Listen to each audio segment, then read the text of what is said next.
Hello, everyone. Welcome into another edition of the GSMC College Football Podcast brought to you by GSMC Sports Network. I'm your host, as always, Tommy Brzee. It is Wednesday, November 6th around here, and we have a great show for you today. We got to start jumping into Week 11. It is a huge week in the world of college football. We'll get into Georgia-Ole Miss first. We'll do that to start the show. Definitely a huge game over there in Oxford that Ole Miss badly needs to win. Then we'll do a little bit of a Texas two-step. We'll get into Florida, Texas, as well as Colorado, Texas Tech. Two games that are on different levels in terms of importance, but definitely two games that are huge this upcoming weekend, and one with Colorado and Texas Tech that is a downright elimination game in the Big 12 and in the CFP. Then we'll get into the CFP just a little bit. I'll break down, at least I'll go through each conference, give you guys an idea of my guess of how many teams get in from each conference and what the benchmark is, kind of how many wins you need to get to be a lock-in, how many wins you need to get to at least be in the conversation, and so on. We'll break that down in the third segment. Then we'll get to the upset alerts of Week 11. Definitely a ton out there, including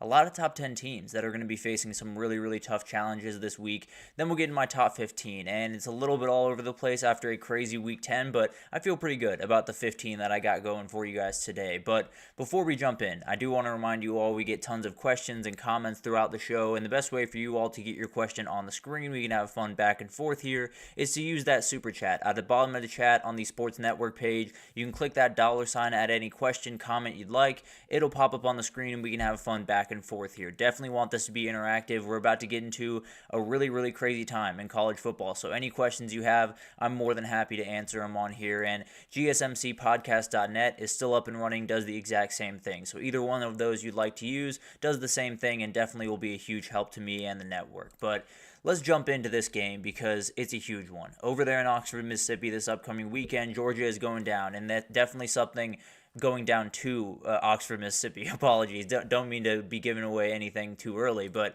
let's jump into this one really quickly, and this is a huge one, no doubt about that. I think Georgia's coming into it with a little bit of an interesting approach. They're coming off a game at Florida where you win by 14 points, you have very little reason to be super upset, but at the end of the day, Carson Beck throws 3 picks for the third time this year, and the questions about this offense continue to mount. You have a ton of different things that you have to kind of figure out, and if Georgia were to fall in this game, they're going to the Tennessee game kind of on thin ice for the CFP. If Ole Miss were to lose, they're officially out of the SEC and CFP rankings. But the fun thing about this matchup is the quarterback battle. We talked about Carson Beck. He has struggled as of late, and really in 4 games, he's thrown 11 different picks, and 4 other games, he's thrown 0.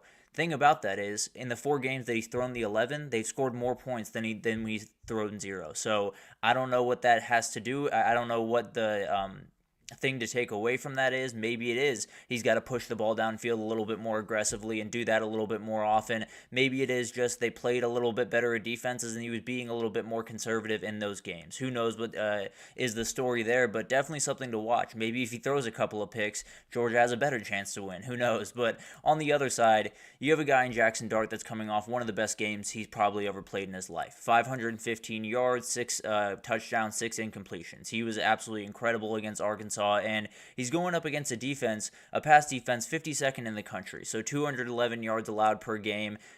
Obviously, Ole Miss, one of the better pass offenses in the entire country, gaining over 350 yards per game. So definitely going to be an interesting battle. There should be openings in the back end. The question is, can Jackson Dart take advantage of them, and are they often enough for them to take full advantage and be able to get the plays that they're going to need in this game? And I think when we talk about this game overall, we have to talk about the Ole Miss defense, because the reality is they're going to have to make plays in this one. I think this Georgia offense, if you avoid picks from Carson Beck, they're going to be relatively hard to beat. It feels like that run game is starting to get going, although they're going up against one of the very best run games in the entire country. Now on the other side, you have a run game for Ole Miss that is just downright bad, and they're going to be missing Henry Parrish in this game, it seems. They're only averaging 3.1 yards per carry last week, even when they went crazy. It was Jackson Dart leading the way on the ground with 47 yards. That can't be the case on Saturday. They're going to have to get running backs involved. They're going to have to get Matt Jones and some other guys involved in this offense if they're going to be successful, because the reality is Georgia's definitely going to have the pass rush to get home at least a couple of times. So you're going to have to get that run game going one way or the other, or the quick pass game is just going to have to be absolutely perfect if you're Ole Miss. And I think the good news for Ole Miss is they're absolutely elite at stopping the run on the other side. So will Trevor Etienne be the person be the effect that he absolutely can be? Because Ole Miss is number 3 in the country, only giving up about 90 yards per game on the ground.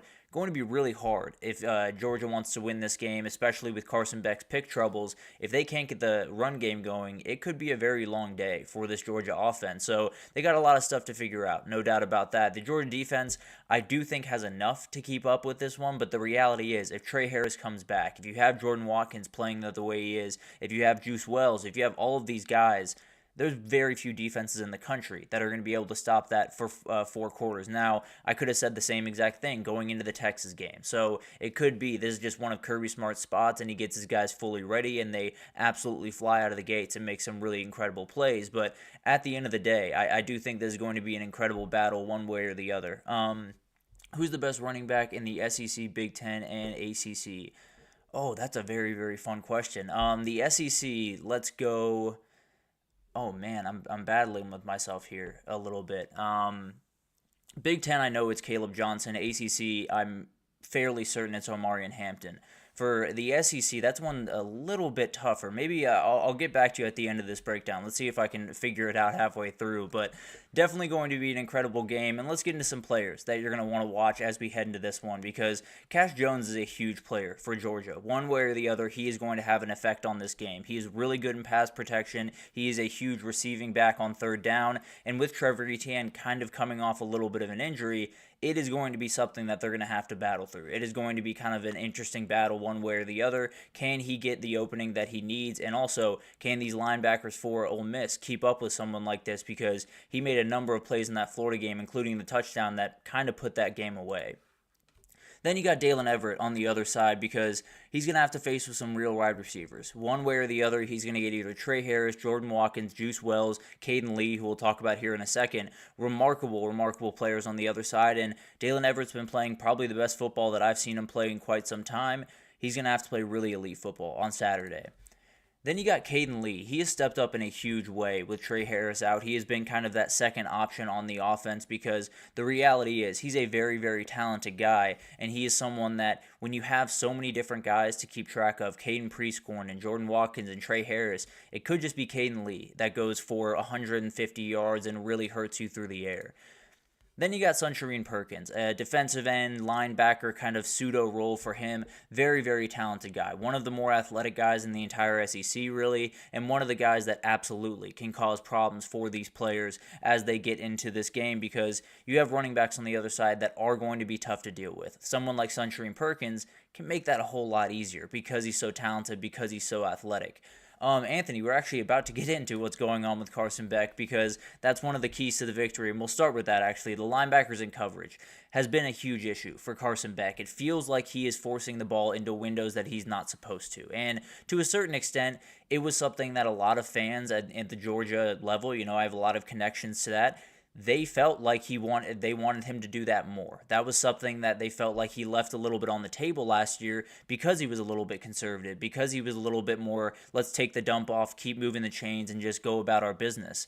Now he's taking a little bit more risk. The problem is he's missing a lot of linebackers that are sitting back into coverage, and he's throwing the ball pretty much into their chest, because he's not just seeing those guys underneath. He's going to have to be sure that he's ready to see those guys on Saturday, because Chris Paul Jr., TJ Daughtry, Sunshine Perkins, they're going to be problems if he's not able to do that, because he's thrown quite a few picks where he just underthrows a crossing route, where he just misses a linebacker that's dropping back into coverage. Cannot happen on Saturday, because that's a momentum change that could totally change this game. And then you got to get creative in the run game. You got to find a way to get this run game going, because Georgia's defense only gives up about 100 yards per rush or per game. And if you don't have Henry Parrish in this game, it might have to be a little bit of Juice Wells. It might have to be a little bit of Jordan Watkins. You might have to play around with some different things just to get the opening that you need in the run game, because Georgia is more than capable of sitting back in this back end and stopping this pass game, at least stopping the explosive plays of this pass game. The only way they can do that is if they can stop the run game with the guys they have up front. If you make them pull down a safety, if you make them pull down more linebackers, it is going to be a problem for them on the back end. And then you got to hit the first big play. You are in Oxford. Your fans know how important this game is. They know that if they don't win it, they are not going to the CFP the way that they very much planned going into this year. Hit that first big play, give them a reason to cheer, and really don't give them a reason to stop. That's the ultimate goal for Ole Miss, and with that offense, you have every ability to do that. And then on the other side, I think we just talked about it. Beck's got to not force it. He feels like a little bit, second guessing himself, Anthony, is a way to see it. It feels like he is throwing the ball in places where he thinks he should be able to get it. It feels like he is trying to create this offense instead of just letting it come to him in certain respects. And with all of the talent that Georgia has around, I know people talk about the pass catchers and they're not necessarily Georgia level. There's plenty of talent in that pass catching room. I absolutely promise you that. They can have a very successful offense if they pass the ball, if they just take what's in front of them. And frankly, that's probably been the conversation with Carson Beck pretty much all week, is just take the check down, take what they're giving you, and move on. He's thrown 11 picks this year. He threw 6 last year. I think that'll start to come down throughout the year, but definitely something to be concerned as we get into this one. Long sustained drives is something they're absolutely going to need. Ole Miss loves to play with pace. They love to get after people, and sometimes it doesn't necessarily work for them. They have a couple of quote-unquote injuries, but at the end of the day, I do think it's one of those things where if Georgia can extend drives, if they can get the run game going, if they take some of those dump-offs and get 5 yards on first down instead of forcing the ball, and Anthony, maybe overconfidence in his arm, just kind of take what's given to you, don't necessarily overforce anything, and move on to the next play. I do think that's something that Georgia can win a national title, playing football that way. You want to make the big plays, and I totally understand that, and you were able to with Brock Bowers, with Ladd McConkey last year. Maybe you're just not fully able to this year. Maybe you just need to take the 5-yard gain on first down, take the 3-yard on second down, and then move on and move the sticks on third. So it'll be an interesting kind of trial run, I suppose, for Carson Beck as he goes on the road in an environment that can cause you trouble. And really, in general, Carson Beck on the road has not been the best quarterback in the world. We saw him in the early parts of that Alabama game. We saw him against Kentucky. It's not been all that beautiful. Even against Texas, threw 3 picks. So absolutely needs a little bit of just kind of recalibration, and we'll see what happens in this game. And then finally on the defensive side, they got to be aggressive in the pass rush. This Ole Miss offensive line is good. It's more than fine. It's not necessarily elite, and it seems like they're still dealing with some injuries in there. So this Georgia pass rush can get after you, and if they can in this game the same way they did against Texas, it's going to be very similar result. It's going to be a fun battle, and definitely one that goes very much back and forth one way or the other. But at the end of the day, I'm going to pick desperation. I'm going to pick Ole Miss with their backs up against the wall. I'm going to say they're going to make just enough plays to win this one. I think Carson Beck at least makes a couple of mistakes. I don't necessarily think it's quite as bad of a game as he has been playing, but I do think he's going to make enough for this Ole Miss offense to have that couple more possessions that they very much need in this one. I worry about the Georgia run game getting going the way it needs to, so I'm going to go with Ole Miss. It's a little bit out there on the limb. I'm going to go with the team that has their back up against the wall, and we'll see what happens. We'll see if they're able to get it done. We'll see if they can get that win. And Anthony, to answer your question from before, the answer is Dylan Sampson. I lost it for a second, but the answer is Dylan Sampson. He has been absolutely incredible for Tennessee and really has been the offense for a large part of this season. So that would be my answer for your question of who's the best running back in the SEC. But at the end of the day, it's going to be an incredible game down there in Oxford, Mississippi, and definitely one that if Lane Kiffin wants to do what he not promised, I don't want to say that, but what was expected of him this year, going to the CFP, possibly being in the conversation for the SEC title, you got to win this one, and I'm going to pick them to do it. It's definitely one that is going to be really interesting to talk about on Monday, but I'll pick Ole Miss, and we'll see what happens. But let's take our first break here, and when we come back, we got to talk about a couple of games going on in the state of Texas. Florida heads over to Austin for a huge one. Colorado heads down to Lubbock, Texas with a massive one on deck, and we'll break it down right after this. I feel like I'm losing my mind. Is everybody in the world blind? Please, Lord, give me a sign, a sign. I feel like I'm losing my mind. Is everybody in the world blind? Please, Lord, give me a sign, a sign. I wanna be the greatest. Everybody on the fake shit. I look around and feel like everybody is the fakest. I make this every day and I'm impatient. Hoping one day I blow up from the basement. Statement, the top is so vacant. I don't hear shit that I think is amazing. Waiting for my day when I'm playing. Sold out shows for 1,000 faces. Hey, give me that crown. Get in my way and to be put down. It ain't your place, all this my town. If I want that shit, then I'll get it right now. I'm losing it, the noose it fits, some losing shit, a stupid myth. You choose to live or choose to dip, you choose to fight or lose your grip and lose a gift. I feel like I'm losing my mind. Is everybody in the world blind? Please, Lord, give me a sign, a sign. I feel like I'm losing my mind. Is everybody in the world blind?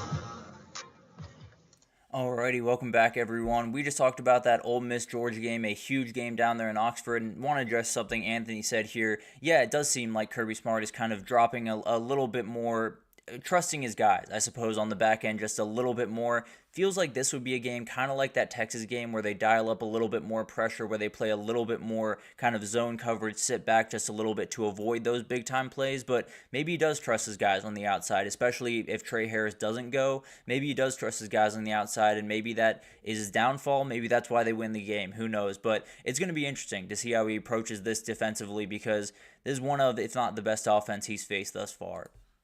But let's get into a little bit of a Texas two-step. Was very excited about this title, I'll be totally honest with you guys. But these are two huge games. Two games that kind of have two very different implications, obviously, but definitely are two that are going to have something to say when it comes to Selection Sunday. And we'll start with that one going on in Austin, Texas. Texas is favored by a little bit over 3 touchdowns in this game, and it's going to be a very, very interesting one. It's one where Florida is coming in a little bit limping. They have a quarterback situation that they're going to have to figure out with DJ Lagway. Sounds like it's not quite as serious as we once thought. Thing is, I think it's a little bit more gamesmanship from Billy Napier than anything else. I do think it'll be Aiden Warner, but who knows? Maybe it is DJ Lagway out there. Maybe he is a little bit more healthy than we thought he was, at least during that Georgia game. So that's going to be something really fun to watch for Texas.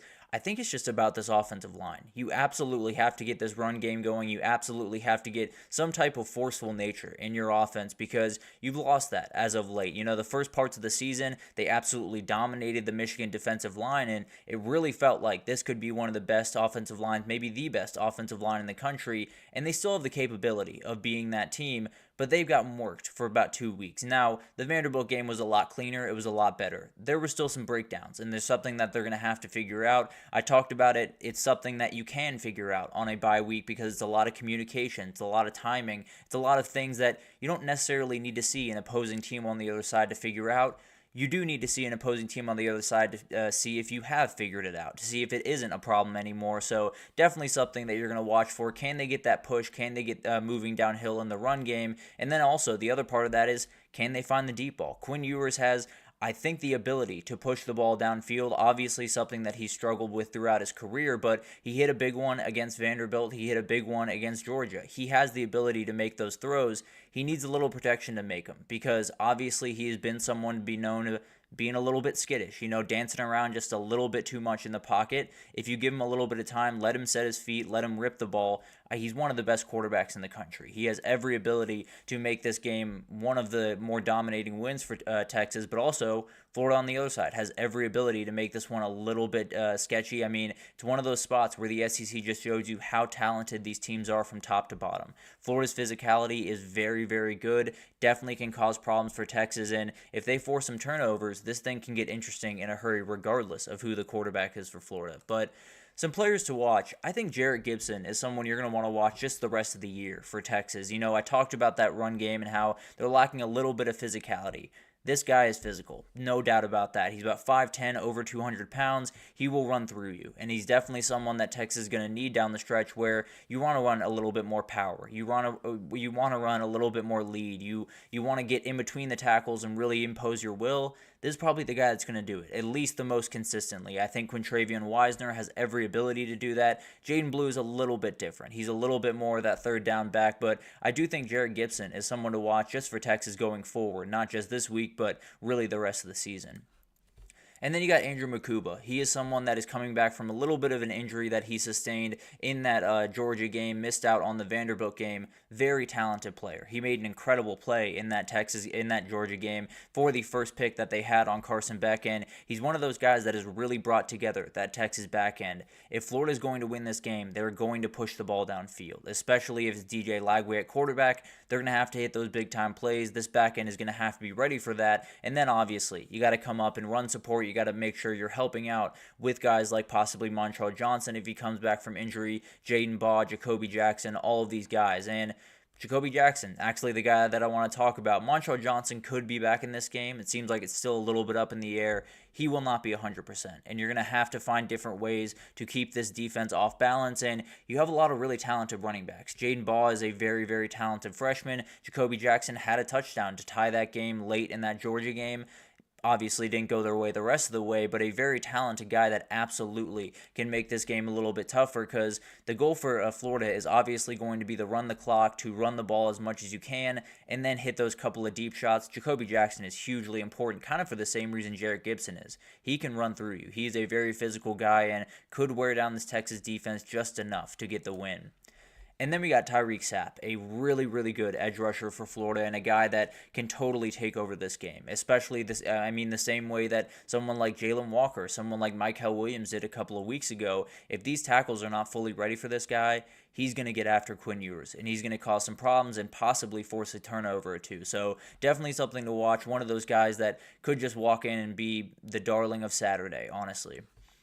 But keys to the game, we talked about it. The Florida quarterback situation is going to be massive.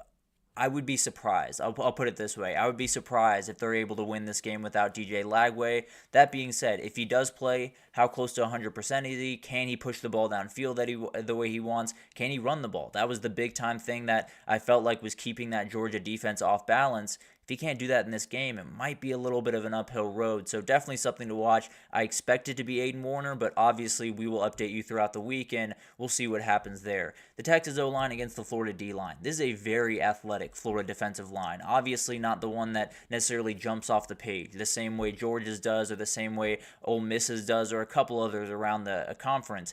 It's a very talented group. It is a group that absolutely is super athletic, super long, can do everything that you want them to do. The Texas O-line has struggled recently. They've had a number of collapses in pass protection. They've had a number of misses in communication. We'll see if that's figured out, and if it's not, this Florida D-line could be the reason that they go in and get a big-time upset win. And then you got to find Quinn Ewers' groove. It feels like he kind of found it against Vanderbilt. Obviously, had the two picks both on tipped balls, so I'm not going to hold that against him. But it completed 17 straight passes in that game. It was one of those performances that you feel like he's pushing in the right direction again. If he can get back to that, week 2 Michigan form, it's going to be a really, really hard team to beat and could be rolling downhill the rest of the way.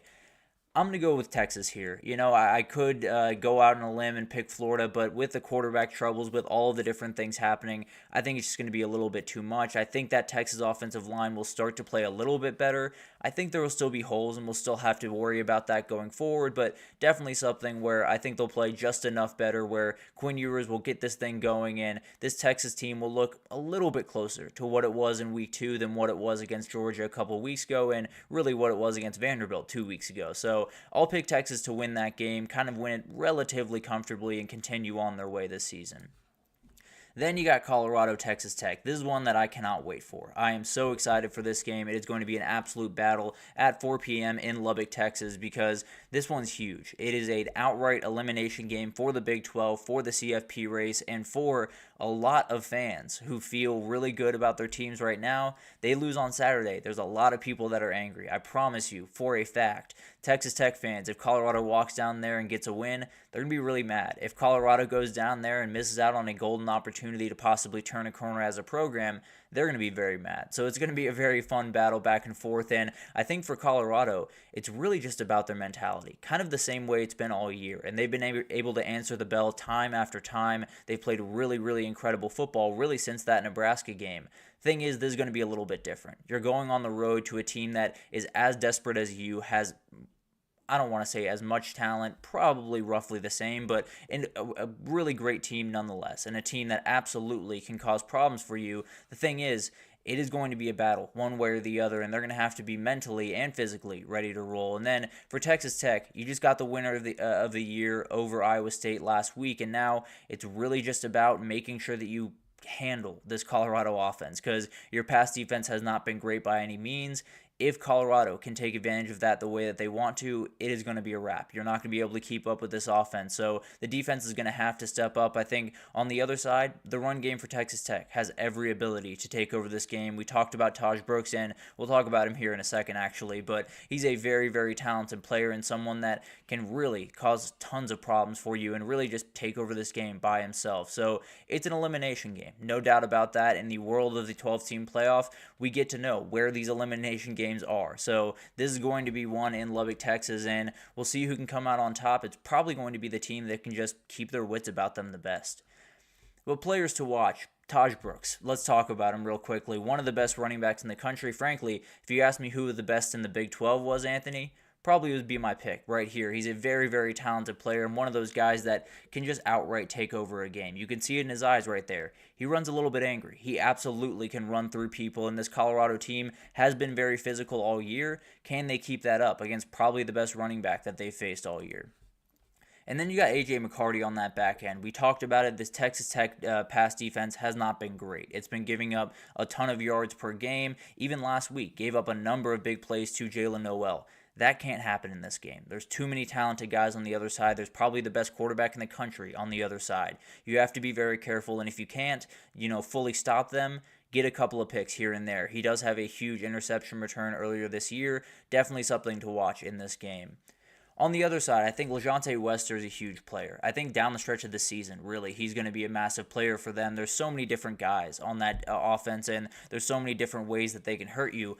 I think LaJohntay Wester is the guy that can take the most off Travis Hunter. Not necessarily that you need to take anything off Travis Hunter. He seems to be more than fine with the workload that he has. But you do want to be a little bit more variable. You do want to get the ball downfield to Will Shepard. You do want to get the ball to Travis Hunter when you can.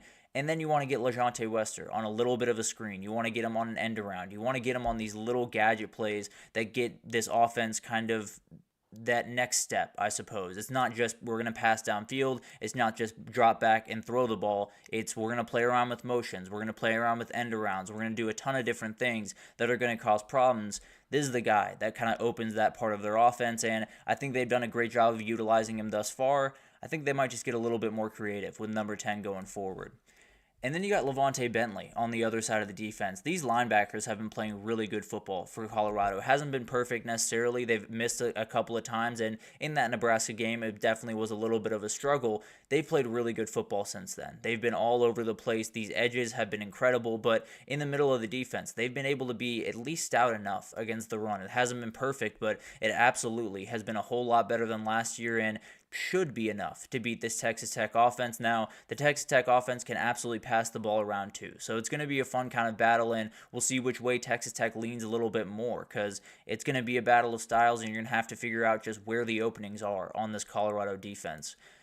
But some keys to the game, Texas Tech pass defense. We've talked about it a lot. They're giving up 282 pass yards per game. If they do that on Saturday, they are going to lose, plain and simple. If they allow that amount of yards, and frankly, Shedeur Sanders will probably get a little bit above that, you're going to have some problems. If they can get a couple of INTs, maybe you get yourself back into the game, but they're going to have to make some big plays. They're going to have to be in coverage very, very well, and possibly it's just, play 3 high shell, make sure that no one gets by you, and live with the consequences of that. And we'll see what happens there, but it's going to be a battle, and they're going to have to make sure that they are fully ready to go. And then Colorado's physicality. It has been great all year. It has probably been the most impressive thing to me, frankly, about this Colorado team is just their outright physicality every single week. That being said, Taj Brooks coming downhill is a different level of physicality. It is going to be very, very tough to fully stop this guy, and definitely be something that it's going to take everyone. It's not just about the interior defensive linemen. It's not just about the linebackers. It's about the safeties. It's about the corners. It's about the edges. It's about everyone on that defense, just making sure that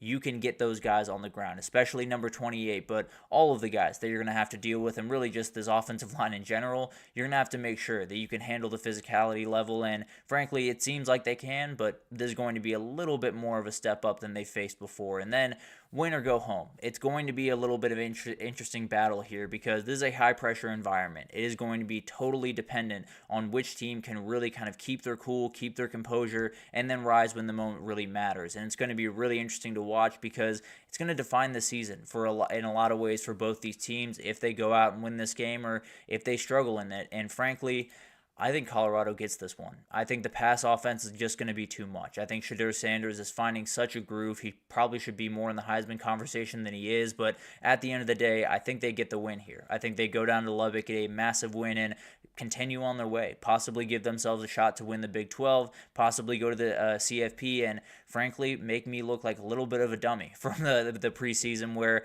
I said that was very unlikely, but here we are. Colorado's playing incredible football, and I think they continue on their way this upcoming weekend. Going to be a massive game, and cannot wait to see how that one goes down. But let's take our second break here, and when we come back, we got to get into all the stuff around the CFP, give you an idea of how many wins everyone needs from each conference to get in, to be in the conversation, what teams could be left out, all of the craziness around the CFP. We'll break it down right after this. Looking for your daily fix of sports talk without having to pay for it? GSMC Sports Network is available on YouTube. Just search GSMC Sports Network. Get your fix of daily sports talk shows on YouTube, absolutely free. NFL, college football, NBA, MLB, MMA, UFC, fantasy football, and so much more. GSMC Sports Network has shows running all day long, with new sports shows starting every 2 hours. Just like on your favorite cable sports channel, except GSMC Sports Network is absolutely free. Just search GSMC Sports Network on YouTube to catch one of your new favorite shows, like the GSMC College Football Podcast, Chip Shot Football Podcast, Hoops and Heels Women's Sports Podcast, GSMC Basketball Podcast, and so many more. Check it out for yourself. GSMC Sports Network, now available on YouTube absolutely free. Search GSMC Sports Network on YouTube right now. Alrighty, welcome back everyone. We just broke down two huge games going on in the state of Texas. We got Florida at Texas as well as Colorado going down to Texas Tech. Going to be an elimination game. A huge one down there in the Big 12, and we'll see what happens in that one. And one team is going to be eliminated, one team still very much alive for that CFP spot from the Big 12. But let's get into that. Let's get into just how many wins gets you into the dance, how many teams are in the conversation right about now. It's quite a few of them as we head down the home stretch of this season, and we'll definitely know more as this week expires, and really next week is going to be a huge one as we get deeper into this season and try to figure out all of the craziness that is coming for us. But let's start in the SEC and give you guys an idea of where I think all of this sits. And there's a number of different teams that are technically still in the race. Frankly, you could probably go down to South Carolina. As crazy as that sounds, I do think South Carolina still has a shot in this race. You know, they're going to have a number of things go their way, obviously, down the stretch of the season, but absolutely, they have really, really impressive losses. They have that huge win over A&M. If they keep rolling on their way, they beat that Clemson at the end of the year, maybe they're a team that sneaks in, but let's focus on the teams that are a little bit more realistic just for the time being. And I think A&M is in a spot where they win out, there's no chance they miss out. Obviously, they're probably going to the SEC championship, in fact, if they win out. So definitely something to watch there. I think if they lose to Texas and LSU loses to Bama, then you're in a little bit of a weird spot because that LSU win is the one you've been hanging your hat on.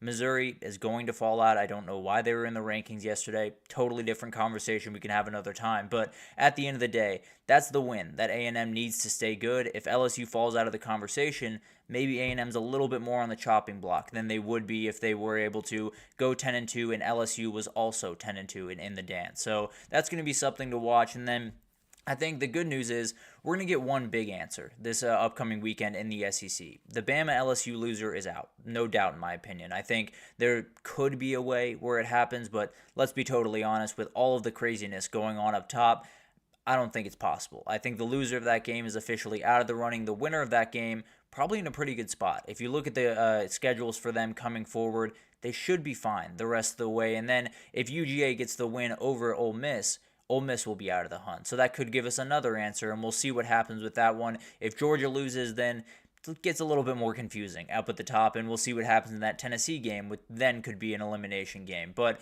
for Texas, Obviously, winning out is the goal. It gets them probably into the SEC championship, although there's a weird tiebreaker that would get LSU and Georgia in, but that's a conversation for another time. But it's going to be interesting. If they lose to A&M, do they have the resume that the CFP committee wants for them to put them in? Because it's not necessarily a hugely impressive win on that schedule, especially if they fall to A&M. So definitely going to be a fun battle, and definitely one where it feels like 11 wins, you're a lock, regardless of if you're in the SEC title or not.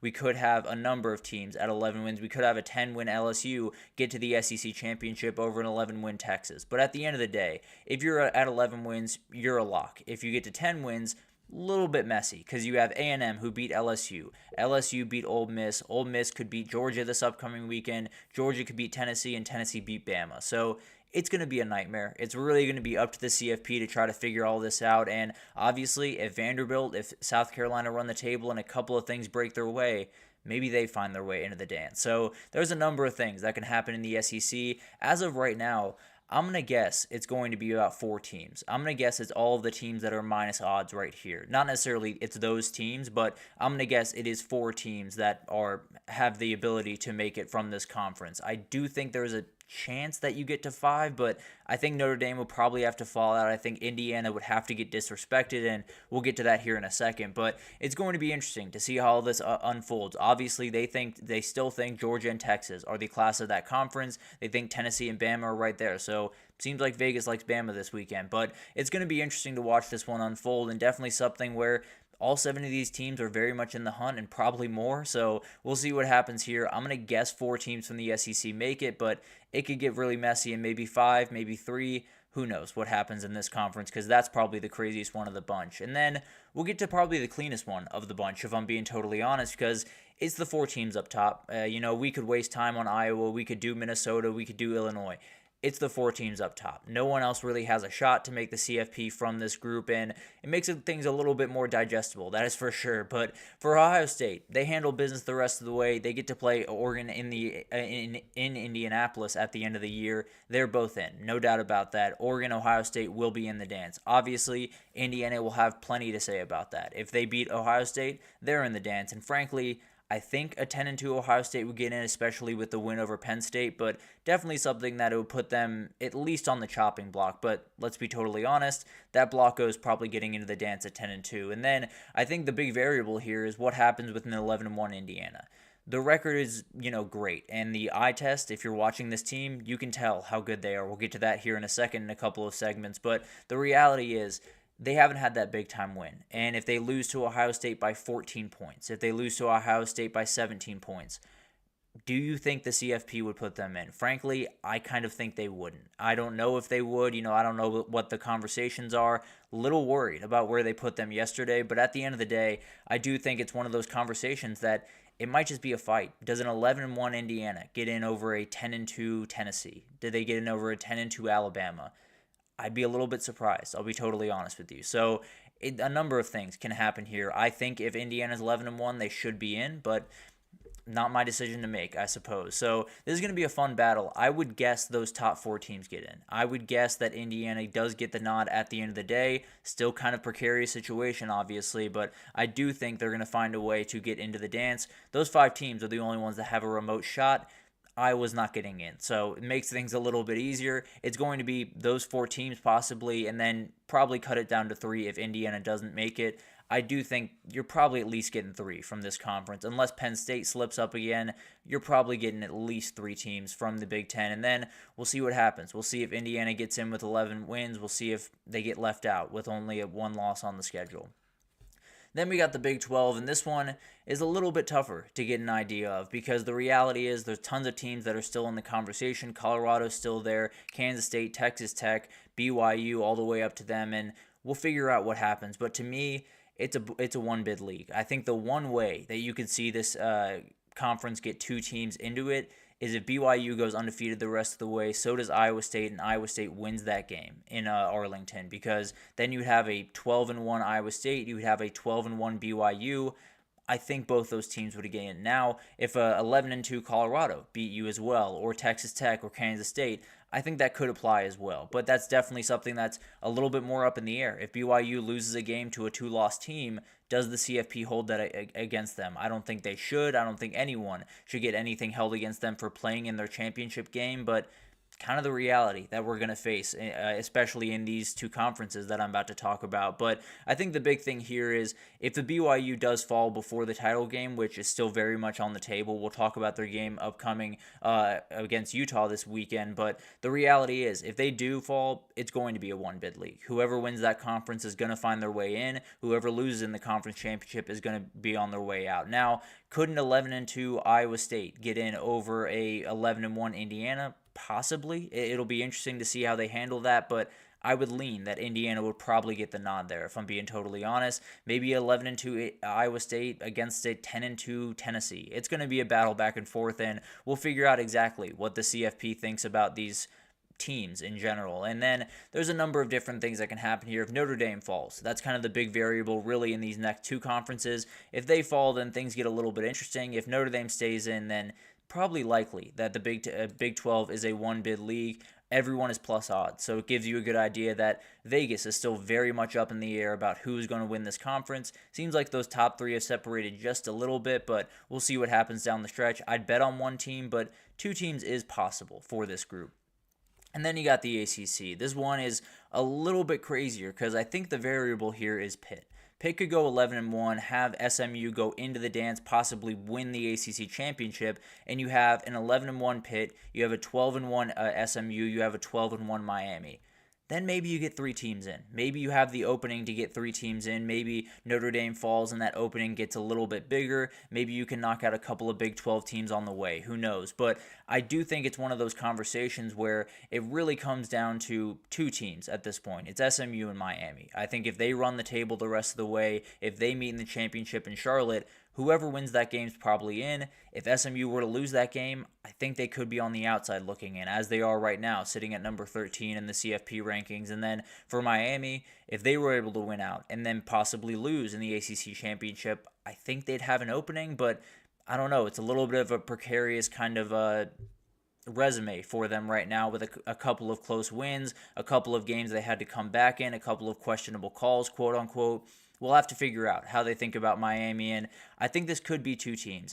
My prediction would probably be two teams, I think. I'm kind of fighting myself right now, but overall, I do think it's going to be a really interesting game, but I think SMU might have to win that ACC championship if they're going to get two teams in. So maybe it is just one team. Maybe Pitt can sneak in at the end of the day.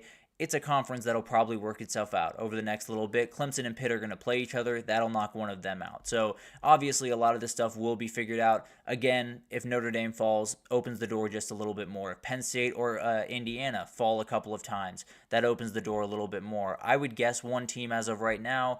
Two is not necessarily far-fetched by any means either. So definitely something to watch here. And you only have Miami. That is minus odds right now. So it's pretty much them setting the pace. SMU not shortly behind. Clemson, they're holding out hope for. A team that I'd be surprised if they found their way in. I think a lot of things would have to go their way. They'd probably have to win the conference, frankly, if they were going to find their way in. But at the end of the day, definitely going to be something to watch. And Vegas isn't giving Pitt much of a shot. So definitely something to watch there. And then the group of five, we'll just give you the odds here, and it is Boise State setting the pace, no doubt about that. Army's a little bit down below. It's just because of that Notre Dame game. If they were to win that, they'd be the number one team in a second. I can almost promise you that, and we'll see what happens down the stretch. Army has a ton of tough games coming up. They have the Notre Dame game, they have the Navy game, and then you're probably playing either Tulane, Memphis, ULL, someone like that in the Sun Belt Championship. Going to be a little bit of a battle. And you got a couple other teams here. Louisiana, we just talked about. UNLV, still in the dance. If they can win out the rest of the way, win the Mountain West, they would have a loss to Syracuse, and they would have avenged their loss to Boise State. So maybe they could find their way in. Tulane, still a team that's very much in it. And frankly, I think the team that's probably the second best in the group of five behind Boise State. So definitely something to watch. Right now, I would bet on Boise State. It's definitely going to be one team from the group of five. I'd love to think that it's going to be multiple, but with the absolute logjam in the other conferences, I'd be shocked. Maybe if Army goes undefeated and Boise State's 12-1 and Notre Dame loses, you have a little bit more of an opening there, but I think it's probably going to be one team. And then you do have Washington State. That's not necessarily in the group of 5 conversation, but is in the at-large conversation. They're 7-1. They're in the rankings right now. If they don't fall the rest of the way, maybe they're sitting there just waiting for a spot. So a lot of things can happen at that level. And frankly, a lot of things can happen all over the place. It is going to be a crazy battle to the finish in this last couple of weeks. And maybe a couple of teams pull away in these conferences. Maybe they come a little bit more clear. Maybe the SEC has 5, 10-2 teams at the end of the day, and we have to figure out which 2, which 3, which 4 are finding their way into the dance. So it's going to be awesome to watch. It's going to be chaotic to watch, but it's going to be plenty fun, and we'll definitely keep you updated as we move along. But let's take our third break here, and when we come back, we got to talk about upset alerts all around the country, including in the top 10. There's quite a few upset alerts that we're going to break down right after this.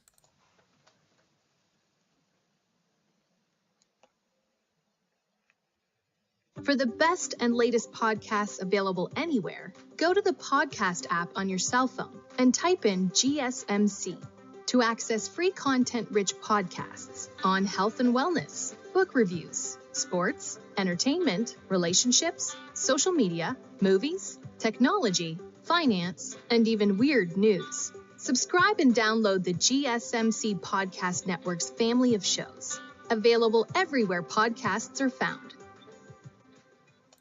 Alrighty, welcome back everyone. We just talked about the CFP, tried to break it down as best I can. I do think it's probably going to be a SEC and Big Ten party, if I'm being totally honest. Especially the SEC has quite a few teams that still are very much in the conversation, and frankly, let's just be totally honest, that sticker on their helmet's going to help them just a little bit down the stretch. So we'll see what happens, we'll see how this all shakes out, and definitely will be quite the topsy-turvy road before we get there. But let's get into some upset alerts, because I think there are a lot of top 10 teams that could possibly go down this week, could totally shake up this race and maybe knock a couple of teams out, maybe make it a little bit more digestible for us all. But let's go ahead and jump into this, and we'll start with the number 1 team in the country. Oregon is inviting Maryland into town. They're a 25-point favorite, so I understand. This sounds a little bit crazy, but I just think it's one of those spots.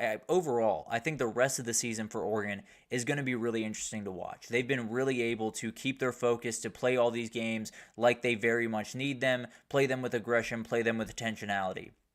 That can all fall apart in one day. It's not necessarily something that sticks with you the whole season. There is one of those games usually that a team sleepwalks just a little bit. Maybe you have a little bit more ability to do that in this game than others, but there's going to be one of those games where if they can't keep their focus for all 4 quarters, if they can't be totally locked in on this task and only this task and not get lost in, we're going to the CFP, we're going to the Big Ten Championship, we're going to win in our first year, all of that stuff that is surrounding this program right now, someone can sneak in and get one from you. And then for this one, Maryland's going to need turnovers. Let's just be totally honest with each other. Maryland's going to need a couple of big-time plays. The pass defense is not nearly good enough to fully slow down this Oregon passing attack. But if they get a couple of mistakes, the door opens pretty wide. And then for Maryland, they're top 20 in the country in stopping the run. Maybe that's the path to victory. You fully stop Jordan James, you fully sell out against this run, and then maybe you have a couple of openings on the back end because Dylan Gabriel has to force the ball just a little bit more. Maybe you're just on full attack mode and you rush the passer a ton, you get after him a little bit, cause some havoc, and really just jump on this team. And then you have them looking up at the scoreboard in the middle part of the first quarter, end of the first quarter, they're down by 10 and they're wondering what happened. That's probably the way that Maryland's going to have to go about this. It's going to have to be a little bit of an ambush more than anything else probably, and it's going to be really interesting to watch. I think this one, like a lot of these upsets that I talk about, probably way more about Oregon than it is about Maryland, if Maryland's going to be able to get this win. I do think Oregon's probably more than fine in this game, probably a 1 out of 5 on the upset meter, but definitely one that I would just keep a side eye on at the very least, because maybe Maryland can jump on them and confuse this Oregon team just enough to get a huge upset. Then you got the Michigan-Indiana game, and this is one where it's really just about mentality more than anything else. They're looking towards the 23rd. Let's just be totally honest. They understand that the 23rd is the moment for that program. It's the moment for the season, and it could be the moment that knocks them into or out of the CFP. Thing is, you got to handle a team real quick, and Michigan is a team that has not played great football this year by any means. Davis Warren is coming along. He's played good football in the last 2 weeks, has not turned over the ball, has had completed the ball very, very well, has done really nice things the last couple of weeks. Obviously, this offense is not explosive. It's not terrifying. It's not, going to score 50 points by any means. What they can do is slow this game down. What they can do is make this a little bit gross, make this a little bit mucky, and then maybe Indiana gets in their head, because the reality is Indiana does not beat Michigan. Just plain and simple. They do not beat Michigan. They haven't beat Michigan in a very long time. Obviously, two very, very different teams than they were a couple of years ago, even when they were last year. But the reality is, you're still going to look across the way and see that block M. You're still going to look across the way and see that maize and blue, and you're going to have to figure out how to handle it. So maybe it's just one of those college football spots where Indiana's rolling right along. They're the better team on paper. They're the better team when you watch them, but they just can't handle that one moment that they very much need to. Michigan could definitely spoil some things here. Indiana's not a team that I'm going to bet against. I'll go 2 out of 5 on the upset meter here. Definitely one that you're going to want to keep your eye out on, but let's be totally honest. Indiana seems like a well-oiled machine right now, and I'm not going to go against the Hoosiers. So moving on to a Mississippi State-Tennessee game that might not jump off the page by any means, and frankly, I might just have a Mississippi State problem. I really like Michael Van Buren. I really like this team going forward. I think they have every ability to be very successful in 2025. Maybe I'm jumping the gun just a little bit here, but I think they're still looking for that big one. I think Jeff Lebby is looking for that win that kind of gets all the recruits' attention. It's something that pretty much every first-year coach has to go through, where you don't necessarily have to be perfect. You don't necessarily have to check all the boxes right away. You got to check one. And I think the one is get that big-time win. Show everyone across America that you are a program that, at the very least, is heading in the right direction. So it's going to be an interesting battle. And then for Tennessee on the other side, you're going to Athens next week. You're going to the game that absolutely is more important than, I don't want to say anyone on the schedule, because obviously that Bama game is massive, but at the end of the day, it's a huge game, and it's one that you're going to have to be focused on just a little bit here. And although the Mississippi State pass defense is not necessarily great, Tennessee hasn't necessarily been hasn't necessarily been testing defenses, and they've just been absolutely incredible at stopping them. Tennessee's just been missing chances. They've just been missing open receivers. They've just been dropping balls. They've just been doing things that doesn't necessarily matter who's covering you or not. If you're going to miss the guy deep, you're going to miss the guy deep. So it's definitely something to watch in this game. Maybe Tennessee's not a team that it really matters how good your pass defense is one way or the other. If they're going to miss a guy, if they're going to overthrow a guy, they're probably going to overthrow him one way or the other. Maybe the opening will give them a little bit more confidence in that, but at the end of the day, you stop that down the field pass that a lot of teams have for Tennessee this year, you see what happens. They don't necessarily score a ton of points, and they got to gut out a lot of wins, and then maybe that's where Michael Van Buren and Mississippi State show up. But for Tennessee, they're going to lean on Dylan Sampson. There's no doubt about that. They've been doing it all year, and obviously it gives Tennessee some control in this world that they're going to find themselves in. But the reality is, Mississippi State has the ability to limit the gap in this game. And frankly, if they're going to lean on Dylan Sampson the way they have the last couple of games, you've seen what it brings. A couple of missed kicks here and there in that Kentucky game. It gave Kentucky a shot to be in that game. It gave Kentucky a shot to possibly win that game. So maybe it is more about Tennessee than it is about Mississippi State. I think it's probably a 3 out of 5. I think there is an ability here for Mississippi State to go up to Knoxville, catch Tennessee sleeping just a little bit. Michael Van Buren has a huge game, and they go on to win. I'd be surprised, no doubt about that, but definitely something that I could see happening, no doubt. And then we got to talk about this game. I hate to do it to Miami fans, especially my guy Anthony, but at the end of the day, Miami is on upset alert this upcoming weekend. Pretty much everyone is, really, when they play Georgia Tech and they're ranked this high. For whatever reason, Brent Key has his guys ready to go. Whenever they play a team like this, they are ready to roll. They always play these teams tough, and they always play really, really strong. The thing is, they have a little bit of a quarterback situation as they head into this one. Haynes King is still day-to-day. I would expect him to go, but I don't know. It's definitely still something that is very much still up in the air. Aaron Philo could be making his first start for Georgia Tech. Maybe they go back to Zach Pyron. Going to be something to watch as you go into this one. And then for Miami, they're just in a spot where it's not necessarily a fantastic defense on the other side. The thing is, Miami, the big thing they found over the last couple of weeks that has started to limit some of the mistakes that have been made is they found the run game. The run game has given them a lot of control over these games. It's given them a lot of confidence in these games, and Georgia Tech is very good at stopping the run. So maybe it's one of those games where Miami can't do the thing that they've been able to do the last couple of weeks. It leads to Cam Ward forcing just a little bit more, and those mistakes creep back into the conversation. We've seen it happen before. Definitely something that could happen in this game, especially on the road. Going to be a very interesting game, and I think Miami's kind of in the Oregon position. We talked about it where it's all about treading water. It's all about winning games that you should win, that you are favored to win, that you have, I don't want to say no business losing, but absolutely are ones that you definitely should win. And it's one of those spots where it could get a little bit sketchy. I think Miami's going to win this game. I'm going to put it at a 3 out of 5 on the upset meter just because of all the variables going into it. But I think Miami comes in a little bit angry about what happened last year, and they probably get the win here. Then you got Washington-Penn State. I think this is a fascinating game that's going on in State College because overall, you have a Penn State team that is probably a little bit confused about who they are, about where they go from here, and about how they kind of fully regroup after the last week because it felt like the moment. I don't know if everyone else felt this way, but at least to me, it felt like the moment where a lot of this stuff around Penn State could change, where a lot of the conversation around Penn State and Ohio State could kind of shift to a little bit more of an even playing field, a little bit more in Penn State's direction. That did not happen, and you're going to have to regroup. You're going to have to get back up and see what happens the rest of the way, but you're facing a defense that is really good. Washington's pass defense is one of the best in the country.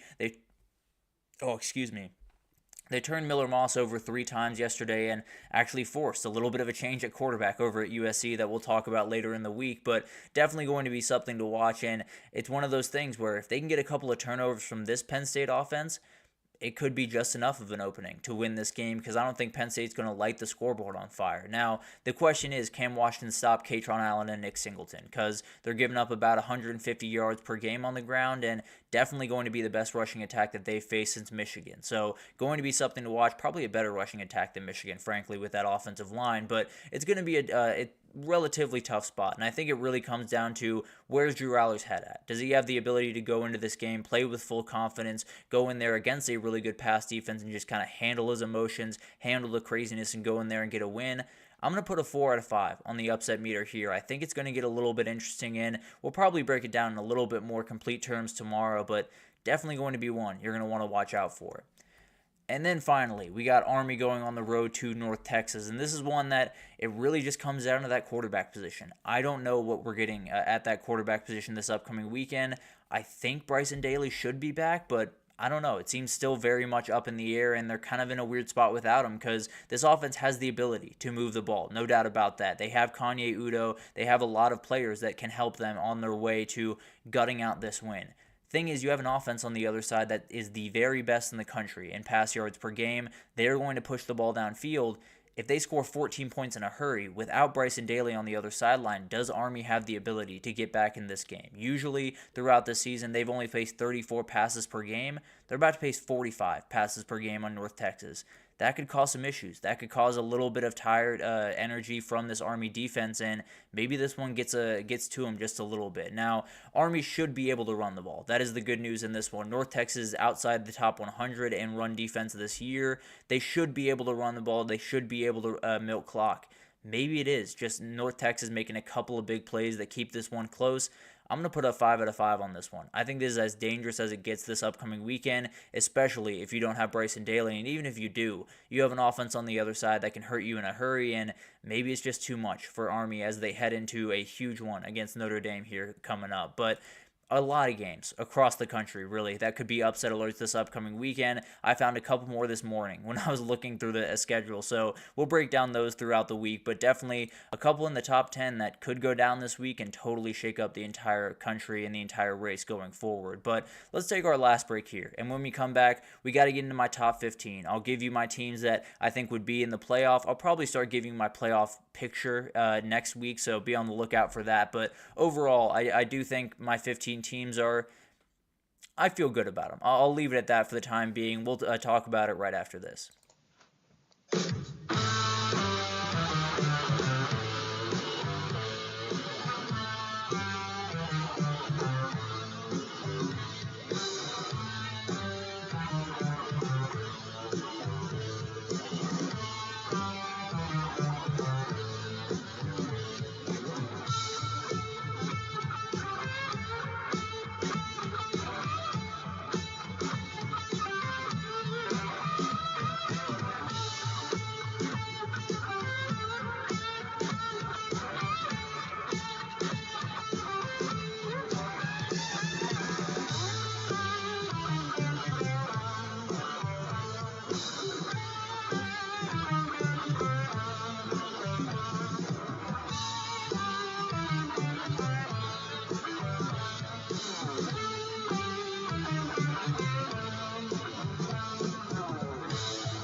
Alrighty, welcome back, everyone. We just talked about all of the upset alerts all across the country this upcoming week. A lot of top 10 teams that could be in a little bit of trouble this weekend. Definitely some that would totally shake up the college football world. But let's get into my top 15 because this one got a little bit crazy. After last weekend where we saw a number of different upsets, we saw A&M go down, Iowa State go down, a lot of top teams, Clemson go down, who I was a little bit too high on, I'll be totally honest. But at the end of the day, let's get into my top 15 as it sits right now because I think it's one of those weeks where we could see another little bit of a shakeup and a couple of these teams play each other. So we will definitely see the shakeup there. But let's get this underway, and I'll start with Boise State. I think they proved a lot to me this week. In the first half, Ashton Jeanty was essentially taken out of this game. Only had 37 yards at halftime, but Maddox Madsen had 4 passing touchdowns, was moving this offense very, very efficiently. They were able to kind of win this game in spite of all that. To be totally fair, with San Diego State. So I'd love to see them continue to do that. I'd love to see them continue to adapt to all the circumstances.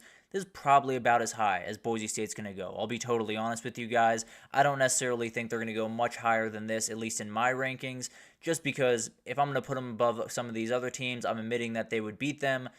I don't think they would beat a lot of the teams ahead of them. So I'm going to keep them at 15. At 14, I'm going to have Ole Miss. They did a ton this past weekend. Obviously, a little bit fighting between Ole Miss and A&M here. Problem is, Le'Veon Moss just went down for A&M. So I dropped them a little bit out of my rankings here and put in Ole Miss. And this Ole Miss team, I've been a little bit down on since that LSU loss. They're still very much in the hunt. The offense seems to be rolling right along. If Trey Harris comes back this week, they're one of the most terrifying units in the entire country. So it's going to be really awesome to watch this team down the stretch. And frankly, this is a team that could go on, get to the CFP, and possibly cause some trouble while they're there. Then you got Alabama at 13. I think there's a team that gets into the top 15 this weekend. They head into a huge one, no doubt about that. They head into one this weekend where it could totally change this entire season, where in the early parts it was people thinking, is Kalen DeBoer right for this job? Does he have the ability to take on all the things he needs to? Is this team disciplined enough to win a national title? Can this team be the team that ends up winning it? Can this be the team that gets in at 10-2 and then causes a lot of problem, like I just talked about with Ole Miss? So they have every ability to get a lot of things going. If they can get that run game going this upcoming weekend, they're going to be a tough team to deal with and possibly could be the team that we look up at the end of the year. They're sitting in that 8-9 spot, and they cause problems. They beat the number 1 seed and end up being the team that finds a way to a national title. It sounds kind of crazy right now, but a win this weekend, and a lot of stuff happens for Alabama very quickly. That team that they're playing this weekend, I have right above them. So they were on a bye this past weekend with Alabama, so nothing really to change or report here. I think it's a huge game this upcoming weekend. This defense needs to play better football. I think they will because they'll be a little bit more prepared.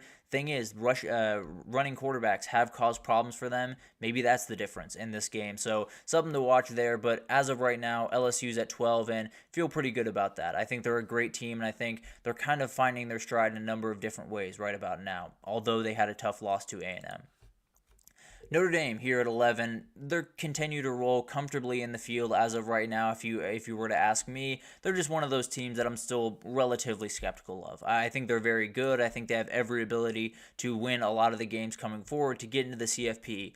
Can they beat the teams that are ahead of them? Can they beat the top teams in the country? I don't know. And the funny thing is, they have a Florida State tune-up for the Army game next week. That sounds crazy to say, but that's the reality of the situation. If they fall to Florida State this weekend, they're officially out. And really, if they fall the rest of the way, they're officially out. But especially if they lose to Florida State, they are definitely out of the conversation. But they're really doing incredible things and getting this pass game rolling the way that it very much needs to. It doesn't need to be perfect, but needs to give them enough, and it really has the last couple of weeks. Then we got SMU. I wanted to give them some love. They are a very, very good team. They are a team that, with Kevin Jennings pushing the buttons at the controls, this offense is one of the most dangerous in the country. The front seven is very for real. Those linebackers are incredible. The defensive front is very, very talented, very lengthy, very athletic. It's going to be a unit that's going to be really tough to deal with the rest of the way. I don't necessarily think they're a team that maybe can beat a Georgia or maybe can beat a Texas. I do think they are a team that can beat pretty much everyone on their schedule, including possible a matchup with Miami at the end of the year. They could be a team that gets a bye in the CFP. As of right now, they look to be about as dangerous as really anyone in the country. And then we got the team that gave them, excuse me, then we got the team that gave them the only loss of the season, BYU. I've noticed I'm a little bit lower on BYU than a lot of people out there, and I don't mean any disrespect to BYU. Absolutely love them and have really enjoyed watching them this year. But the reality is, I do think it's a team that has a little bit of luck on their side. Now, it's a great thing to have, no doubt about that, and it's definitely something that they could carry the rest of the way, and they've been able to carry for quite some time. But at the end of the day, they're kind of on the Oregon wavelength. It's about taking care of business the rest of the way. There's not a game on that schedule that they won't be favored in. They have the Holy War this upcoming weekend against Utah, so it's going to be a fun battle, and definitely one team that could very well be a team with a bye, be very comfortably in the field, or with one loss, could be totally out of the field altogether. Then I got Tennessee at 8. I think there's a team that right now I feel like they are so close. I feel like they are literally 1% from being an elite offense, 1% from being a team that can possibly win a national title. But if you're not going to hit those big plays, you're not going to do that. Just plain and simple. You know, Dylan Sampson is one of the best running backs in the entire country. He is not single-handedly carrying this offense to a national title. It's just not happening. You're going to have to find a way to push the ball downfield, and if Nico can't hit guys, if guys can't catch the ball when he does, it's going to be a problem. So although this defense and run game is as good as you will find across the country, if that pass game doesn't get going, they're probably not going to crack much higher than this number 8 spot. Then I got Penn State at 7. I think there's a team that is coming off a loss that has to be giving you a feeling that's a little bit too familiar right about now. But the reality is the group is still very great. The group is still very talented. The team overall, it still can do really incredible things. They have to find the offensive groove. They have to find a way to spread the ball around. They have to get the run game going against these elite defensive fronts, because if Penn State were to go 11-1, get to the playoff, and then lose in the first round, fans aren't going to be happy, plain and simple. They're not going to be happy with that. They're going to say the same thing they've been saying for a long time, where when are we going to win that big game? When are we going to win the one that totally changes the way people look at this program? And frankly, I would probably be right there with them. So it's going to be a battle the rest of the way. In Penn State, you got to handle business, you got to get into the dance, and then you probably got to win one if you want the season to be successful. And if they're going to do that, this offense got to get going a lot better than it was last week. Then I got Indiana at 6. I'm sick of disrespecting Indiana. I probably could have put them higher. I'll be totally honest with you guys. But Curtis Rourke is a true Heisman contender in my mind. The defense around Michael Kamara is absolutely ridiculous. D'Angelo Pons on the back end is playing incredible football. This is a very complete team. It's one of the best coached teams in the entire country. They play really complete football. They've won games in a number of different ways. Tends to be a blowout in their direction, but at the end of the day, they've been able to hold teams to nothing. They've been able to win a shootout. They've been able to do things that other teams just haven't been able to do against the same teams that they've played. So I'm going to go with Indiana right now. I wanted to put them higher, I'll be totally honest with you guys, but when I really came down to it, if I said, are they going to be able to beat this team, I couldn't quite do it. And maybe I'm wrong, and I frankly would love to be proven wrong in a lot of these scenarios, but at the end of the day, I was a little bit skeptical as of right now, and we'll see what happens in that Ohio State game. If they win it, they're shooting very, very high up. I can promise you that.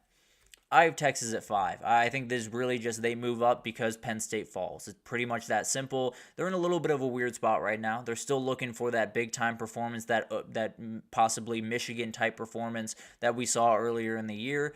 I think they still have it. I think they're a team that could get rolling downhill in November, could be a team that seems to be, in form as they head into the CFP. You got to get a really good win over Florida this upcoming weekend. Obviously, I picked them to do that, but if things go awry again, if they sneak out with a 3-point win, the questions continue to rise around this Texas team. And then I got Miami at 4. This is a team that they're in the tread water part of their season, as we talked about. They have no teams that quote-unquote should beat them. They have teams that can beat them, no doubt about that, including Georgia Tech and Syracuse. Those are the two teams that I'd watch out most for. But this is really just what is the culture and togetherness of this team. It's been incredible thus far. They've been able to go through some really, really tough spots and respond every single time. It's going to be tested pretty much every single week, probably this weekend and definitely at the end of the year against Syracuse. How are they going to respond? They've been great thus far, and again, like we talked about with Oregon, it's just 1 week. 1 week can take all of this away. 1 week can put you in a really weird spot, and 1 week could make you a team that if you lose that ACC championship, you're on the outside looking in. You're wondering what happened to this great season that started so well. I got Georgia at 3. This is a team that drops just a little bit. This is still a great team. There is no doubt about that. The thing is, if Carson Beck's going to make those 1 or 2 mistakes or 3 mistakes in a game, they're not going to be able to beat the elite teams. They're not going to be able to beat Ole Miss this upcoming weekend. They're not going to be able to beat Tennessee. They have to be careful, and they have to make sure that that is something that is at least somewhat figured out. I do think that Carson Beck pushing the ball downfield is not a bad thing. I think he's plenty talented. I think his arm talent is really, really good. Thing is, at a certain point, you got to just take what's in front of you. You got to just take that 5 yards, that 3 yards, and move on to the next down. I think he will be better about that going forward. I got to see it one time to feel good about it. So maybe this Ole Miss game, he has no mistakes, they win by a ton, and they bounce right back up to number 2. But right now, Ohio State's my number 2 team. And I think they proved a lot to me this weekend. And the biggest thing to me was they got the ball on pretty much their 1-yard line with about 5 minutes left in that game. Penn State didn't touch it the rest of the way. That means this O-line is rolling. That means this run game is what it needs to be. That means Will Howard is in control of this offense. That's what I needed to see, just plain and simple. Really, since that Oregon game, that's all I've needed to see, and the back end had to play better. But at the end of the day, I had to see this O-line roll, especially without Josh Simmons. They've done a great job, and Donovan Jackson did an incredible job at left tackle this past weekend. If they continue to roll, if that 5 continues to get better every single week, this is definitely a team that can find their way to the national title and do all of the things that people were worried about they wouldn't do about this time next week or last week.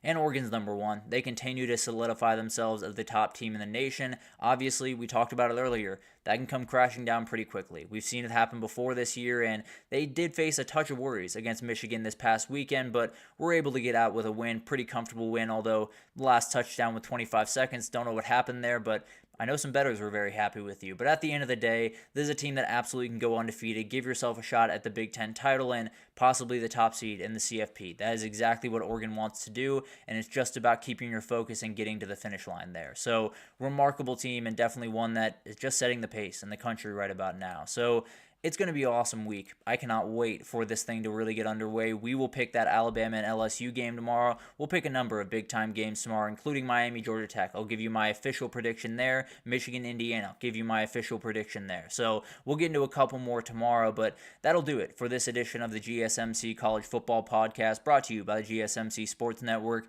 Your support means a lot to us, so please remember to subscribe to the show, leave a positive review. It does make a huge difference for us. Also, follow us on Facebook, Twitter, TikTok, Instagram, all the social pages for all of the content and updates you could possibly need. We got great people doing awesome work across every single sport you can want. So anything in the world of sports you need, come on over to GSMC and we have you totally covered. But thank you once again for listening, and I will see you guys tomorrow for another big game breakdown.